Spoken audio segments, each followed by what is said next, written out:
അപ്പോൾ ഇത് second last എക്സാമാണ്. ഇതും കൂടെ കഴിഞ്ഞ് ഒരൊറ്റ എക്സാം കഴിഞ്ഞാൽ വീട്ടിൽ പോവാം കേട്ടോ.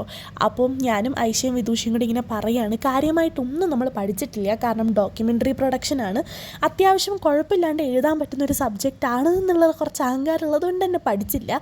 പിന്നെ ഇതാണ് ഞങ്ങളുടെ എക്സാം ഹോൾ. എക്സാം എഴുതിയിട്ട് ഇറങ്ങിയിട്ടുണ്ടായി. നല്ല എളുപ്പമായിരുന്നു കേട്ടോ, എഴുതാനും പറ്റി, അടിപൊളിയായിരുന്നു. പിന്നെ എഴുതാൻ ഞങ്ങൾക്ക് വയ്യ, ഇപ്പോൾ ഇങ്ങനെ പെട്ടെന്ന് തീർത്തിട്ട് വരിക എന്നുള്ളൊരു ചിന്ത മാത്രമേ ഉള്ളൂ.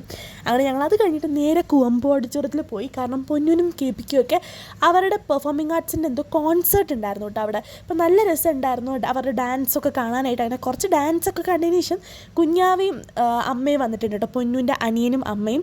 അപ്പോൾ അങ്ങനെ ഞങ്ങൾ അവനെ കുറേ നേരം വെറുപ്പിക്കുകയാണ്. അവന് വീഡിയോ എടുക്കരുതെന്ന് പറഞ്ഞുകൊണ്ട് ഞങ്ങൾ വീഡിയോ എടുക്കുകയാണ്. അത് കഴിഞ്ഞിട്ട് നേരെ അമ്മ ഞങ്ങളെ കൊണ്ടുപോയിട്ട് ബർഗറും ഷെയ്ക്കും ഒക്കെ മേടിച്ചിട്ടുണ്ടായിരുന്നു. അപ്പോൾ അന്നത്തെ ദിവസം ഞാൻ ആ ഒരു ഫുഡാണ് കഴിച്ചിട്ടുണ്ടായിരുന്നത്. അതൊക്കെ കഴിഞ്ഞ് ഞങ്ങൾ നേരെ PG-യിലോട്ട് പോയിട്ട് സുഖമായിട്ടൊന്ന് കിടന്നുറങ്ങണം എന്നുള്ള ചിന്ത മാത്രമായിരുന്നു.